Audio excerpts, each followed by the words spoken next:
Aí ia ficar minha imagem gravada ali. Nossa, imagina só, velho. Mais uma vez ter que gravar aula por fora ia ser muito triste, né? Ia ser muito triste. Não aguento mais isso, velho. Enfim. E aí, pessoal? Voltando do break agora. Nossa 7ª aula. Estamos terminando o WebDev já. Hoje a gente vai falar um pouco de objetos, JSON e Fetch. A gente vai começar a sair um pouco do local. Tudo que a gente tem feito até agora tem sido muito local, tem sido muito no nosso PC, sabe? Agora a gente vai começar a entrar na web mesmo e poder começar a usar tudo que ela tem para dar pra gente, sabe? Começar a entender como que a gente pode usufruir dela e como que a gente pode se conectar com ela de uma certa maneira. Pode passar, Nisa, até o primeiro slide. Mas antes de chegar nessa parte, que é a parte boa, a gente vai ter que falar de objetos. E objeto é um tipo de dado, assim como a gente já vem estudando outros tipos de dados no JavaScript. A diferença do objeto é que, assim como no dicionário, ele vai guardar pares de chave e valor. Então, essa é a regra dele. Vai ser um grande conjunto de chave e valor, pode descer aí. E...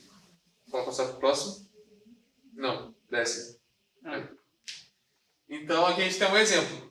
A gente determina qual que vai ser o nosso objeto, vai passando aí aos poucos. Qual vai ser o nosso objeto, a gente dá algumas chaves para ele, e essas chaves, cada uma vai ter um valor específico. Vai passar, pode descer, e vai para o próximo. E para acessar esse valor, a gente vai usar a nossa chave, entendeu? Então a ideia é que a gente está guardando, esses são os valores que a gente quer guardar, isso aqui vai ser o endereço com que a gente vai guardar eles, certo? A gente pode acessar tanto dessa maneira, então, colocando o nome do objeto, ponto, o atributo que a gente quer, né, a chave, e a gente vai receber o valor. Então, nesse caso, por exemplo, se eu uso carro.modelo, eu recebo o Golf. Ou a gente pode usar dessa maneira aqui, que lembra um pouco mais daquela questão de array, né, que a gente usa entre chaves. Então, só que aqui a gente colocaria uma string com o nome da nossa chave, e aqui está atributo, mas enfim, chave atributo. E aí, a gente poderia guardar valor. Pode ser aí.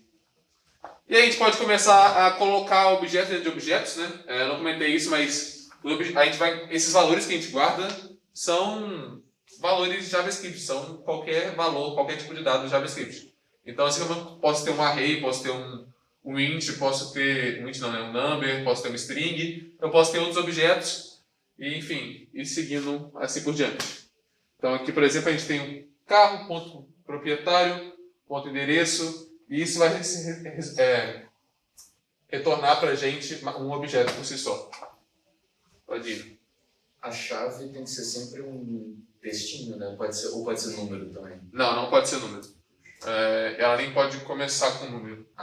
Segue a mesma regra de nome de variável. Então. Sim, isso. Não é tão avançado.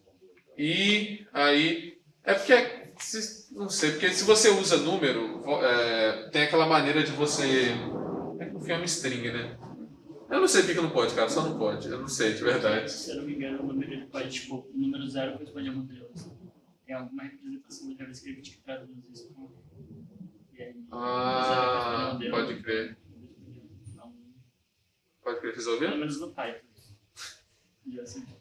Então é um chute nosso de que ele traduza isso de alguma maneira para um array. Então, isso seria um índice. Então, se você começar a acessar um número, poderia acessar um valor que você não quer, sabe? Enfim, faz sentido. A gente pode também guardar, como a gente comentou na última aula, funções no JavaScript, elas são valores. Então, a gente pode guardar dentro do objeto uma função. Então, por exemplo, aqui o carro ele tem uma função chamada buzina, que faz algo. E isso pode parecer um pouco com a ideia de métodos de programação orientada a objeto, para quem já é mais avançado já viu isso. Mas não tem nada a ver com programação orientada a objeto. É só uma maneira de guardar uma função. Assim como eu posso guardar uma função dentro de uma variável, eu posso guardar ela dentro de um objeto. Vou passar. Dentro dessas funções, se a gente quiser fazer algo para mudar o próprio objeto, a gente vai usar o this. Então, por exemplo, aqui ele faz um cálculo do seguro que usa para saber isso o ano em que está. Então, ele vai usar esse this.ano para mencionar o ano do próprio objeto. Então essa é uma função que está no objeto carro, e para eu conseguir pegar um valor dentro dele, eu não faço carro.ano. Eu já estou dentro dele, sabe? Ficaria confuso, porque ele não sabe, isso aqui não sabe no que eu estou atribuindo, sabe? Ele não sabe qual o nome da variável que eu vou atribuir isso. Então eu não poderia colocar tipo carro.ano, ele não saberia do que eu estou falando. Então a gente coloca this quando a gente quer mencionar esse contexto, o contexto do próprio objeto.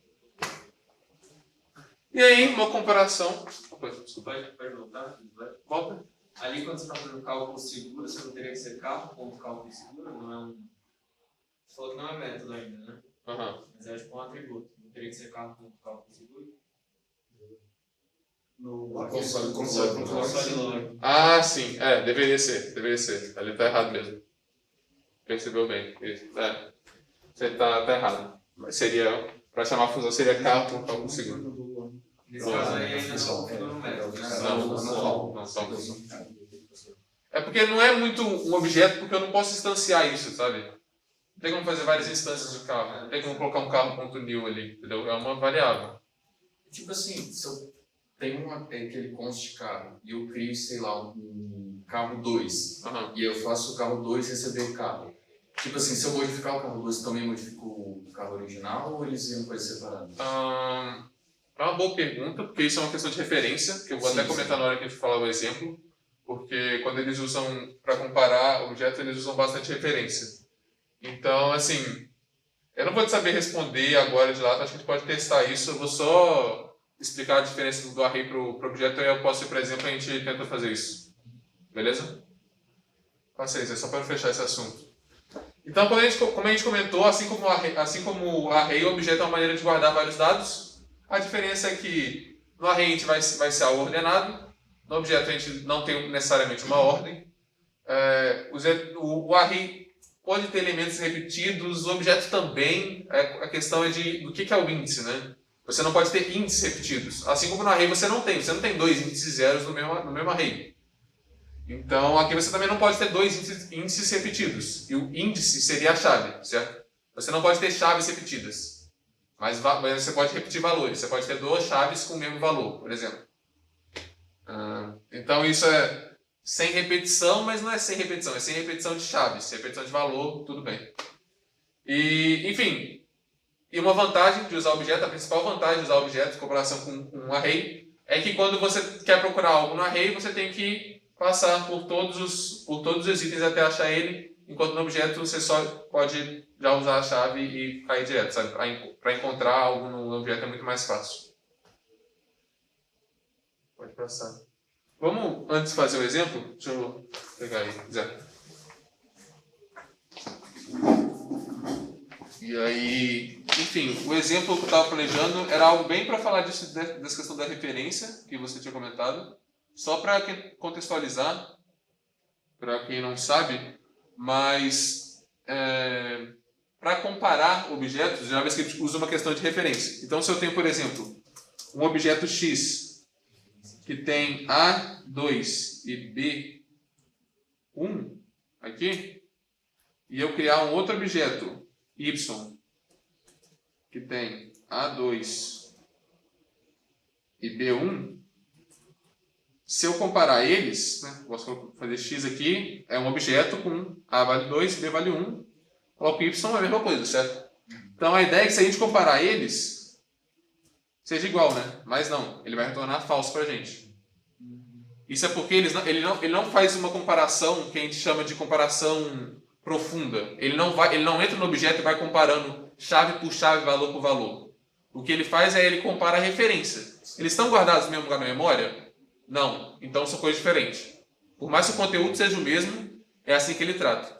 Então quando a gente quer comparar objetos, para a gente não cair nesse erro, porque você pode imaginar que, ok, então é uma merda mexer com objetos. Se eu não posso nem comparar eles, fudeu, como é que eu vou usar esses dados? Você vai ter que usar funções que você entra no objeto e vai comparando dado por dado, sabe? Então você pegaria todas as chaves, todos os valores, a gente vai falar um pouco de como fazer isso aqui agora. Você vai pegar todos esses valores e vai comparando um por um, para aí sim conseguir saber se, beleza, é igual ou não é, enfim. Mas, como é que você tinha falado, o exemplo? Fazer o Y receber o X. e ver se o y vai ter exatamente os mesmos valores do x. Mas aí, Ó, vamos fazer então. Fazer um novo z, aí o tem que z, modificar o z. Pra ver se a gente se modifica o z, né? Então fazer z.a recebe 3. Agora o z tá assim e o x tá assim. Porque, enfim, ele pegou a referência da memória, né? Então os dois estão guardados no mesmo lugar da memória. Então se eu mudo um, ele muda o outro também. Nesse caso, se você der, tipo, fazer o igual, vai retornar true? Vai retornar true. Porque eles estão guardados no mesmo lugar da memória. Perfeito. Essa é a ideia. Enfim. E agora falando um pouco de métodos para manipular eles, né? Como eu falei, quando a gente vai comparar, a gente vai ter que passar chave por chave, valor por valor, para ir olhando, né? E como que eu faço isso? Eu vou ter que saber o que tem lá dentro? Não necessariamente. A gente tem esses métodos que retornam para a gente uma lista, seja de chaves, de valores ou de entradas. Entradas é o conceito de par, chave-valor. Então, acho que melhor do que tentar explicar em cima disso aqui é a gente fazer um exemplo naquilo que a gente estava fazendo mesmo. Então, eu tenho aqui o z ainda, ok? Então, se eu faço object.keys e passo para ele o objeto z, ele vai retornar um array com... Agora vai retornar um array com A e B, que é as strings que representam as duas chaves que eu tenho. Assim como se eu fizer ponto values, vai retornar 3 e 1. Né? Então, o valor da primeira chave, o valor que está referenciado à segunda chave, ou eu posso fazer o entries.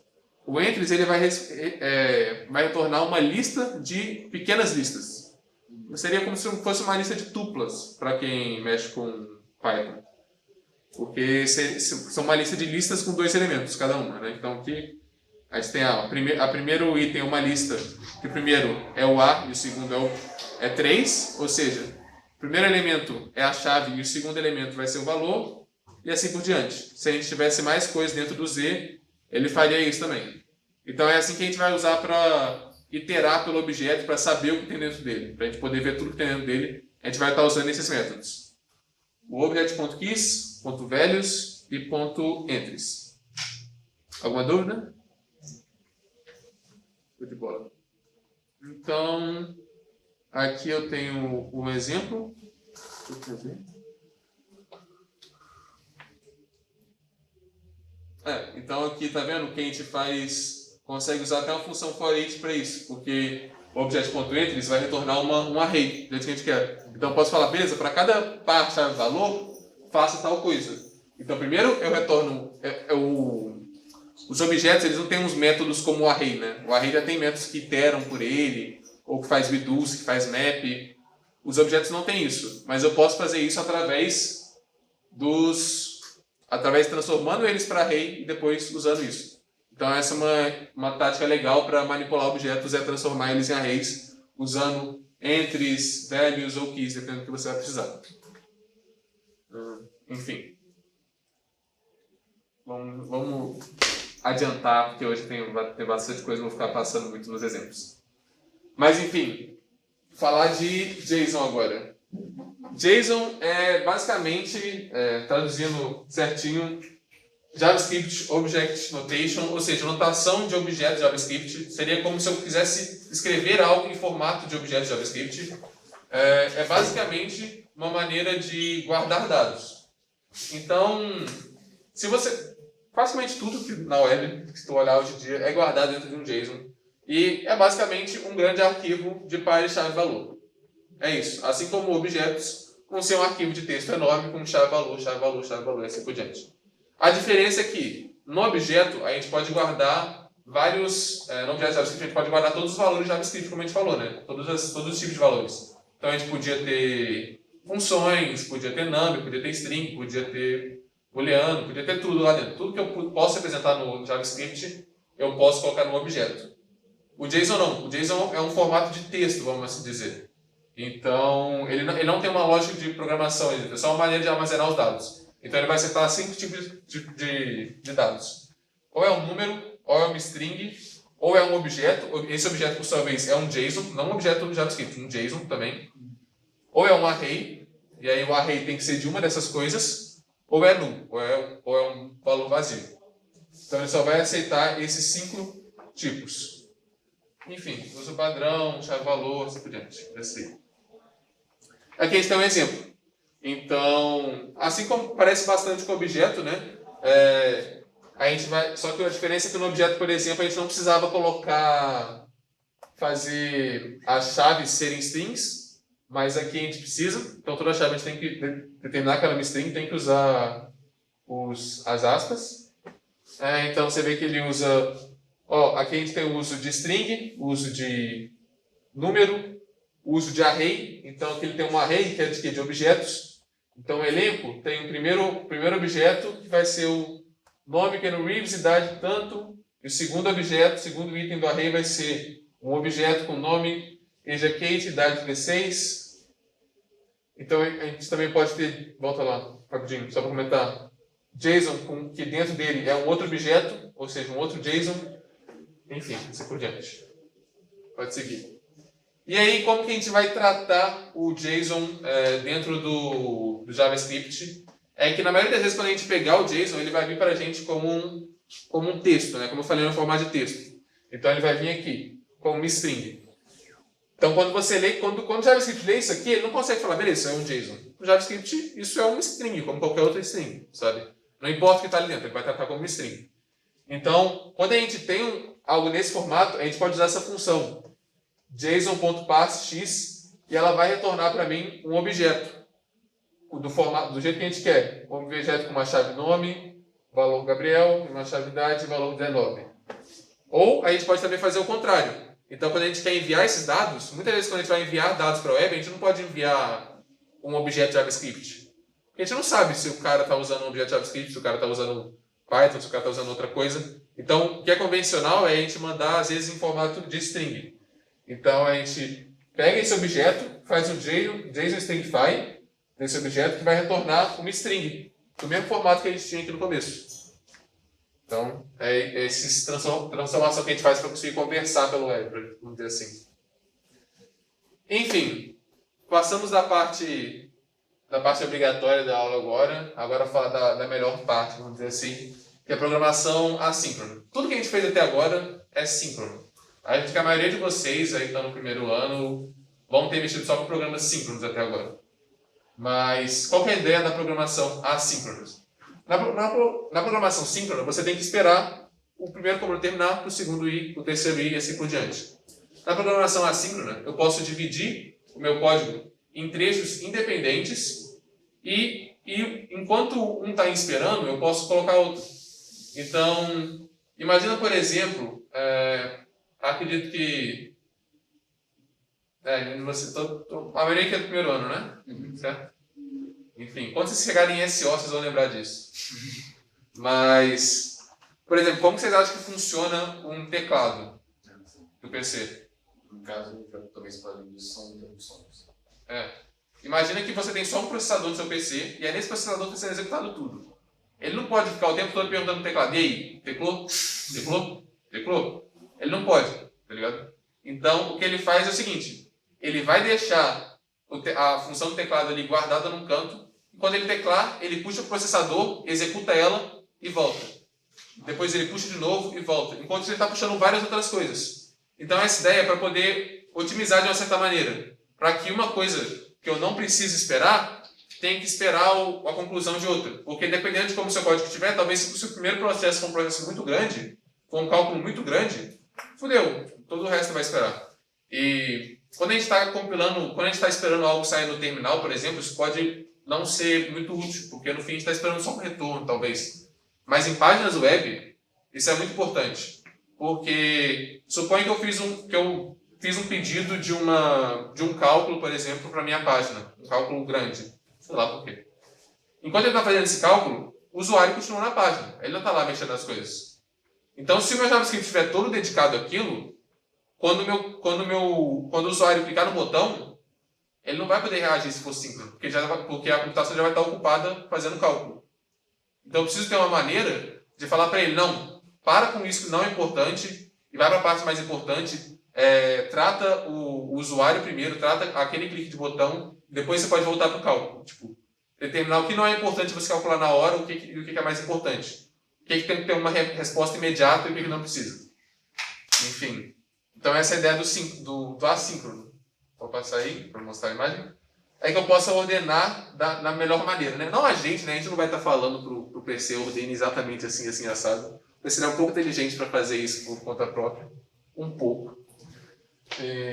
Enfim, vamos passar que vai ficar melhor explicado isso depois. O primeiro, para tratar disso no JavaScript, a gente usa o conceito de promises. Promises é um novo tipo de dado que é basicamente uma promessa mesmo. É representado toda vez que tem um evento e esse evento não pode ser respondido naquele mesmo momento. Então, toda vez que você dá no console alguma coisa, você vai ver que o resultado é imediato. Você pode ver que às vezes você nem dá o enter e ele já te dá o resultado embaixo. Porque o resultado de qualquer variável é imediato. Então, quando você dá para uma coisa que tem que ser calculada, que vai ser calculada, ele não pode responder imediatamente aquilo. Sabe? Então, ele vai te dar uma promessa. Vai falar tipo assim, eu vou tentar fazer. É isso. Vai dar certo? O que vai dar? Não sei, vou tentar fazer, depois eu vejo. Meia-noite já aviso para você. Vamos ver.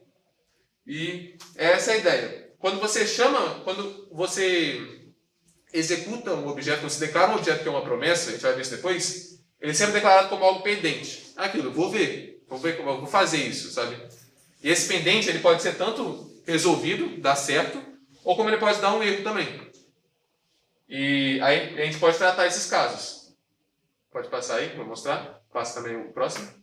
Então, caso ela seja resolvida, a gente pode usar a função then. Toda vez que eu tenho uma promessa, eu posso falar, beleza, quando essa promessa resolver, como eu falei, a promessa é algo que vai demorar um tempo, né? Então, eu não sei quando que ela vai resolver. Dessa maneira, eu posso liberar o meu código para ir fazer outra coisa. Falar assim, isso aqui é uma promessa. Quando ela resolver, você volta e executa isso aqui. Enquanto ela não resolveu, foda-se, vai executando outra coisa, sabe? Então, quando ela for resolvida, executa essa parte de dentro aqui. Ou, se der um erro, se você capturar um erro, né, catch, executa essa parte aqui, entendeu? De código. Você pode ter tanto tratamento de resolução ou um tratamento de erro a partir disso. Porque ele pode ser tanto rejeitado como resolvida. E você pode juntar isso, tá passando, e concatenar os dois juntos. Então, eu tenho uma promessa, se ela der certo, executa isso. Se ela der errado, captura o erro e executa isso. Show. Alguma dúvida? Acho que depois vai ficar ainda marcado, talvez tenha alguma dúvida. Mas, enfim, fetch. O fetch vai ser... Ok, a gente está falando de promessas agora, mas o que exatamente indicaria uma promessa, né? Eu acho que o fetch vai ser o melhor exemplo. Porque o fetch é uma maneira de a gente pedir para o servidor, de pedir para o tão poderoso servidor fazer uma requisição para ele de algum dado. Seja para eu receber um dado, seja para eu enviar algo para o servidor, o fetch é uma maneira de a gente fazer isso. Então pode passar aí. Ele é uma maneira, por exemplo, de eu enviar quando eu fiz uma compra, de eu pedir uma lista de usuário, pedir uma informação de um usuário, de receber a atualização de feed quando ele é atualizada. Ela é uma maneira de ficar pedindo informações que não estão localmente. Estão no servidor e eu quero ter elas de alguma maneira, ou eu quero mudar elas de alguma maneira. Então, toda vez que eu quero atingir um servidor, eu vou usar ele. Pode passar. Pode passar mesmo. E aqui a gente tem um exemplo. O fetch, ele sempre vai... Pode descer que vai ter as definições. Ele sempre vai ter ele sempre vai carregar um URL, que é a URL, o caminho para o servidor, que eu estou querendo usar. E ele vai ter um argumento opcional, que é o options. Aqui dentro você vai carregar um objeto que vão ter algumas opções do que você pode fazer. Hoje a gente não vai mexer muito com ele, porque hoje não vai ser muito importante, porque a gente vai estar só pedindo dados, mas a gente vai ver que nas próximas aulas, quando a gente vai começar a mandar dado para o servidor, as coisas, a gente vai ter que mexer nesse options aqui, porque ele vai determinar isso. Pode ir? E eu não comentei, estava ali em cima até, mas o retorno do fetch é uma promessa. Porque ele está pedindo algo para o servidor. Ele não sabe qual a velocidade que o servidor vai responder ele. Porque não tá no controle dele. Simplesmente não está no controle. Você pode pedir para o servidor de qualquer lugar. O servidor pode estar na China. E aí? Fudeu. Vai demorar tempo. Ele não pode ficar ali esperando executar. Então ele vai retornar uma promessa para você. E aí você trata essa promessa quando você quiser. Quando o fetch retorna imediatamente uma promessa. E quando retornar de novo, quando o servidor der esse valor para ele vai fazer como a tecla. Ele vai dar uma interrupção, vai falar, agora volta aqui para essa promessa, executa o código que você quer, sabe? Executa o código de conclusão dessa promessa, ou executa o código de erro dessa promessa. Enquanto isso, você pode seguir para o resto do código que não precisa disso, sabe? Enfim. E as promessas, né?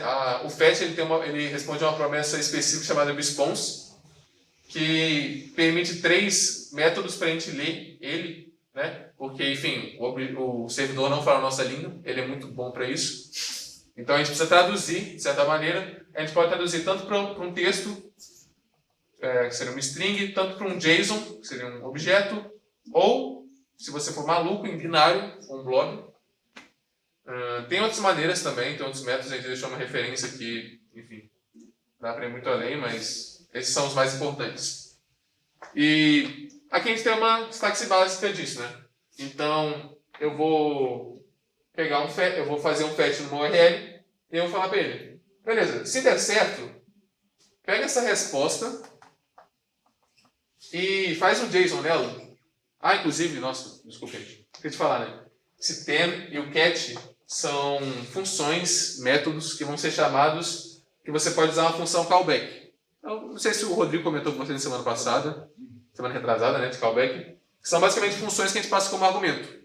Então, nessas funções aqui, pode ver que isso aqui é uma função, uma function, mas que seria basicamente, ela vai receber um parâmetro, né, um argumento, e vai ter um retorno depois, que vai ser o que vai retornar tudo isso aqui.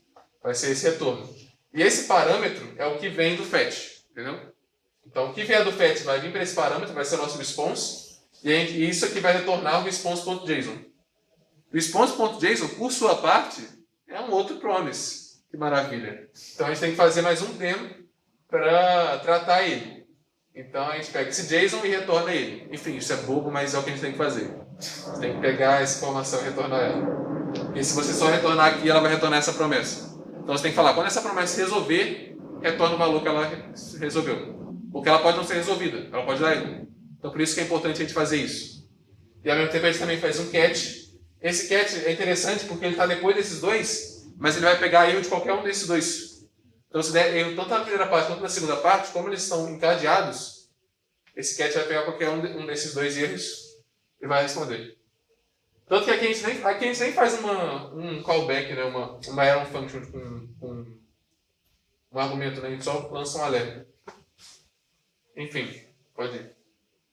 Mano, Oi. pode voltar em outro. Bom, Isso ele tá indentado desse jeito só para facilitar a visualização, né? Mas em tese é uma linha só. Isso aqui é uma linha só. Tá indentado assim só para... Porque senão ia quebrar e fudeu. Mas é uma linha só. Outra maneira de a gente fazer isso, a gente está usando o tempo, a gente pode usar também a ideia de funções assíncronas. Toda vez que eu definir uma função, eu posso falar para o JavaScript que essa função é uma função assíncrona. O que isso vai dizer para ele? Aqui dentro tem código assíncrono. Aqui dentro você não vai ler da maneira normal, você não vai ler linha por linha. Sabe? Você pode ser lido de uma maneira diferente. E como que tu vai definir qual linha eu vou ler diferente? Com o texto await. Toda vez que eu for definir uma variável que eu vou ter que esperar, que é algo assíncrono, eu dou await e essa variável. Então eu faço await fetch, e aí quando isso resolver, esse valor vai para o response. Só quando essa promessa for resolvida, ele vai pegar esse retorno e já vai colocar aqui. Até lá, isso aqui não vai ter valor. Essa é a ideia do await. Então, ele vai fazer isso, e aí, por exemplo, ele fala, beleza, enquanto não tem retorno, eu posso ir executando as próximas linhas. Aí ele vai olhar essa linha, por exemplo, e falar, pô, beleza, essa linha eu preciso do response, então eu não posso executar ela. Então eu vou ter que esperar isso aqui ser resolvido para depois ir para cá. E... né, é um if, então ele não poderia executar mais nada. Mas suponha que tem mais coisas acontecendo no seu código, ele poderia ir fazendo essas outras coisas enquanto isso aqui não fosse resolvido. Mas... E aí, depois disso, a gente pode fazer o tratamento de erro de uma maneira com esse response.ok, que diz que é um booleano, true ou falso. True se tiver sido resolvido, dá tudo certo.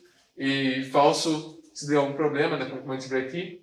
A gente pode ver isso também pelo ponto status, né, da resposta, do fetch. Ele também carrega um status, que normalmente vai ser 404, assim por diante, enfim. E aí, de exemplo, eu vou usar uma API que o GitHub dá pra gente, que ele dá acesso a qualquer usuário do GitHub. Então você pode puxar os dados desses usuários.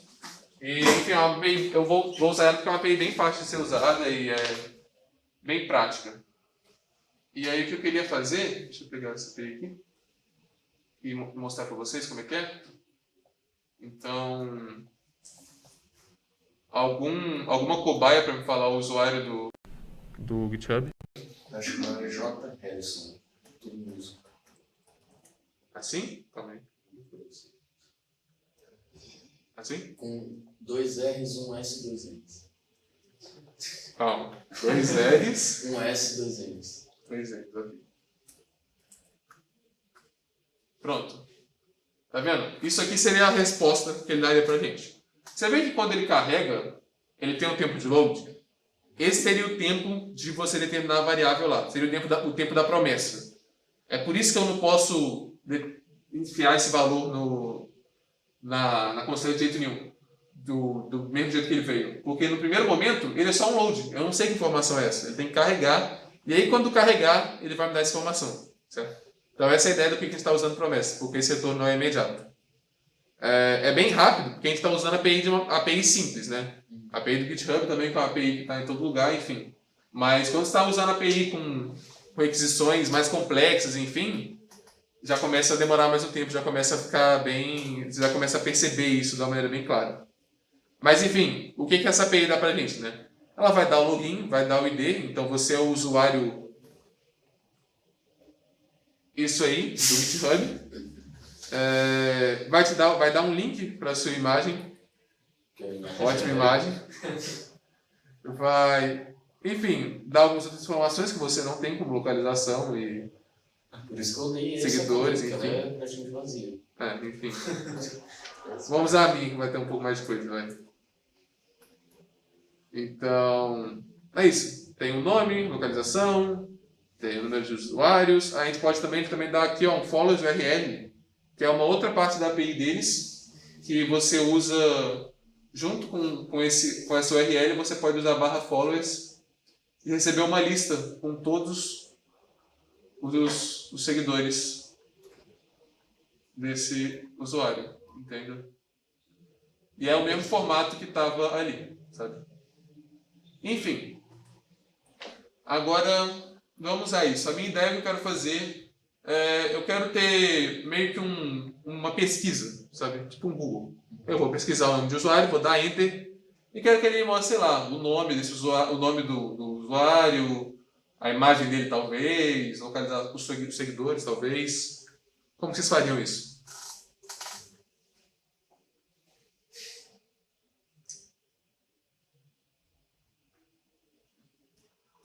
Vou dar uma dica. Se eu estou no navegador e quero acessar a informação desse usuário, como é que eu faço agora? Pela SAPI, do jeito que eu mostrei para vocês. Se eu usa só o URL, você adiciona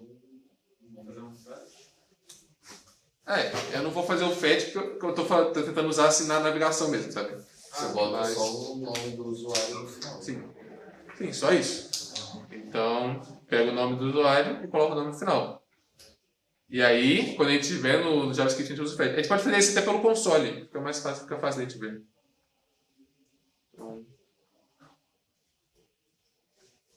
vamos tentar fazer um fetch nessa URL aqui.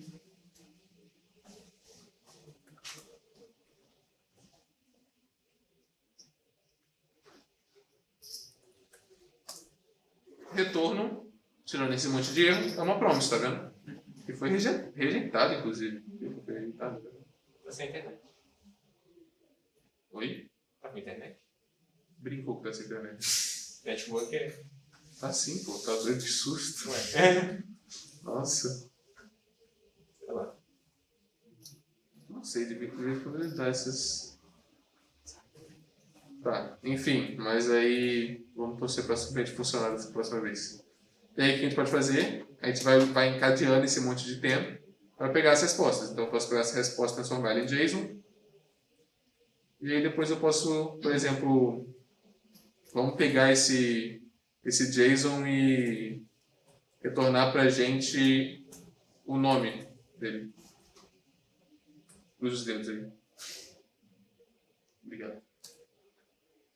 Eu acho que você tá fazendo dentro desse negócio, né? Dessa página. Será que é por causa disso? Tenta fazer numa página que tem header.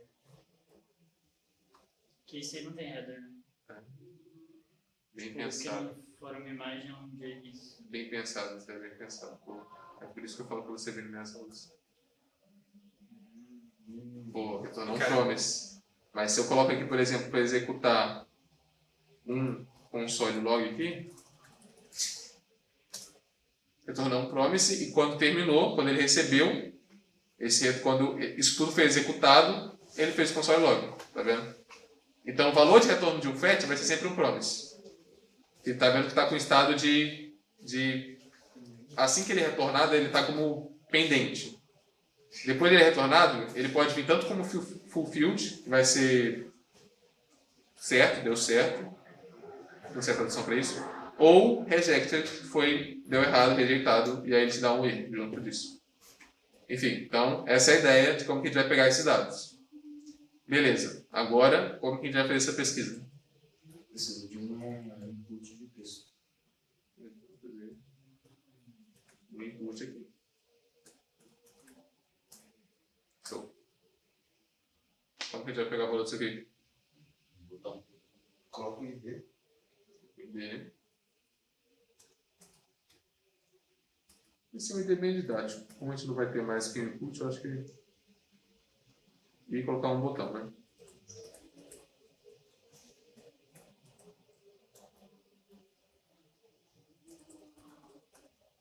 E aí?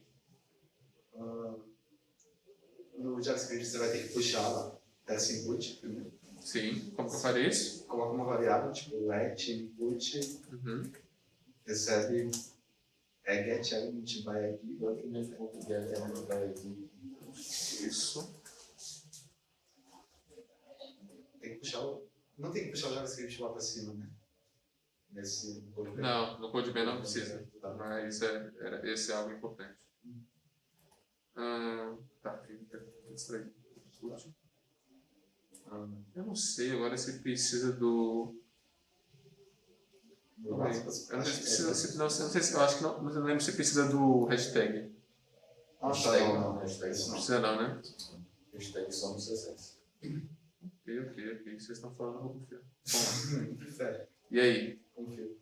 Tá, você tem que colocar uma função click no botão. Deixa eu colocar um clique aqui. E aí ele vai chamar uma função do JavaScript. E vai ser? Pesquisar. Pesquisa.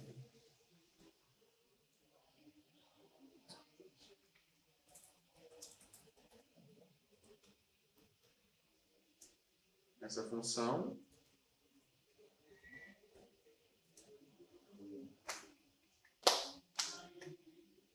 Nessa função pode pegar o texto do input e fazer o fetch. Como que eu posso pegar o texto? Se eu não me engano, vai ser input.value. Tem duas maneiras. Tem o input.value ou tem o input.innerHTML. Mas input.value funciona. Então, vou pegar o valor. .value. Agora, Console log. console log Tem que no, fazer o fetch também. no value, sim. Aí vai só printar o... Vai pintar o que a gente colocou. Ah, tá. E aí, fazer o quê? Falou? Tem que fazer o fetch agora. Vou fazer o fetch, daquele jeito que a gente fez. Qual era o link da API? Aqui já está até pronto o fetch. Enfim, eu vou apagar tudo isso aqui para a gente reescrever. Mas, como a gente vai ter que ficar fazendo muito tempo, eu vou usar aqui o conceito da função assíncrona. Então, vou mostrar para vocês, é assim que eu determino o que é uma função assíncrona. Então eu falo, aqui dentro eu vou ter código que eu vou usar await dentro dele, que você não vai tratar como cronologia normal, sei lá como se faz essa coisa. Mas você não vai tratar como texto normal. Então você não vai uma linha depois da outra. Então, e você vai reconhecer isso a partir do await. Então vamos colocar esse valor do fetch aqui dentro de uma variável, que vai ser a resposta, E aí, se eu colocar só assim, que eu vou guardar é uma promessa. Porque eu acabei de falar que eu tenho uma função assíncrona, mas eu não falei que essa linha é assíncrona. Eu tenho que avisar para ele que essa linha vai ser assíncrona, então eu falo await. Ou seja, espera o valor desse fetch retornar, e quando ele retornar, você guarda ele dentro dessa variável. Show. Mas agora, do jeito que eu fiz, qual o problema disso aqui? Vai sempre pegar o seu. Vai sempre pegar o meu. Como que eu posso fazer para o que a gente quer? Só apaga o GFMod, bota mais e a variável velha depois. Mais suave. Funciona. Mas hoje eu vou ensinar uma maneira de vocês muito mais elegante de editar um texto no JavaScript. Que é, dessa maneira você está concatenando o texto, né? Então você usa o mais para concatenar, isso é normal, dá para usar em várias linguagens, inclusive.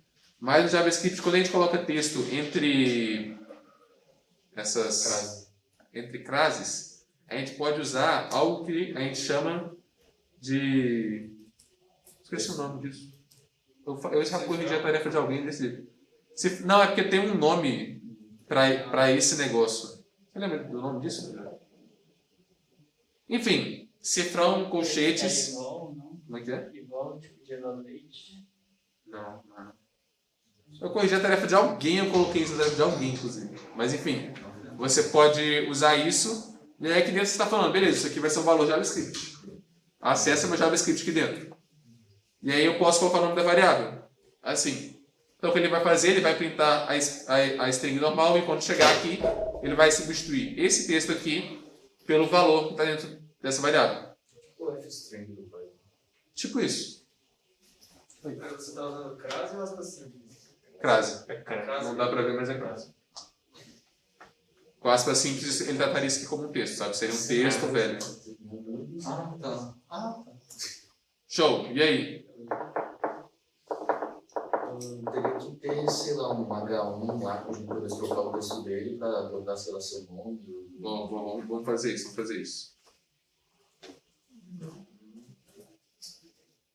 Botar um ID.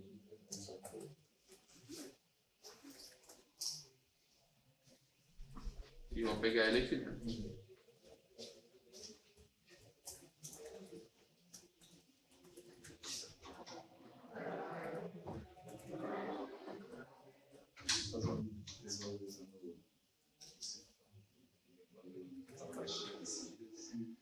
Ok, e aí? O que a gente faz? Tem que adicionar aquele then ali no fetch. A gente não está usando tema, a gente está usando função assíncrona, como eu faria então. O que a gente fez antes, né? A gente fez o tema para pegar a resposta. Depois que a gente fez esse tema, a gente fez outro tema para pegar a versão JSON dela. Tem que utilizar um if para quando a resposta for ok. Boa, para pegar erro, isso aí. Você pode também fazer isso aqui. Isso funciona, né, Zé? Dá uma olhada aqui. Try, né? Try catch. Então, vamos fazer com if, como você falou. E depois a gente explica o try catch. Eu usei em Java. Então, if, a gente vai ter o res.ok. Então, a gente vai ver se esse valor for ok. Significa Significa que deu certo. Vamos continuar a execução. Deu errado. Vou deixar aqui um alert. Boa. Sobrando, pô. Pelo amor de Deus. Fiquei olhando esse negócio todo. Alert.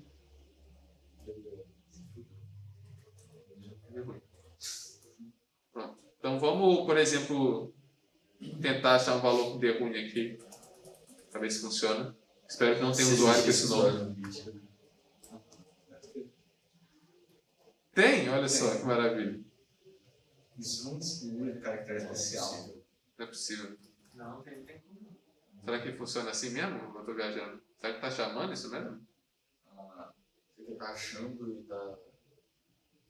Pô, mas daí provavelmente tem. Mostra alerta. Ele mostra alerta aí, é outra boa pergunta, né? Vamos fazer o log disso aqui? Vai um servidor que acho assim.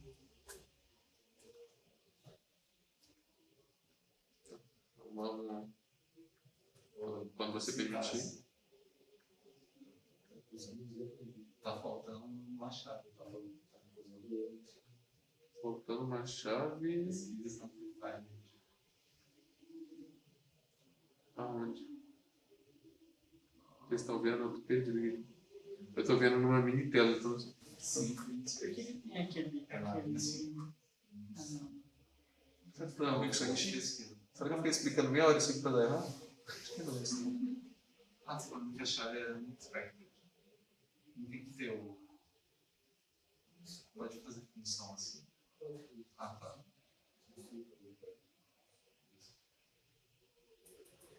Ô Mota, eu acho que no abrir a chave tem que ter uma setinha igual o maior. Tá? Vou pensar nisso, mas.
Tem que colocar o negócio no nosso H1, né? Que a gente pegou aqui em cima.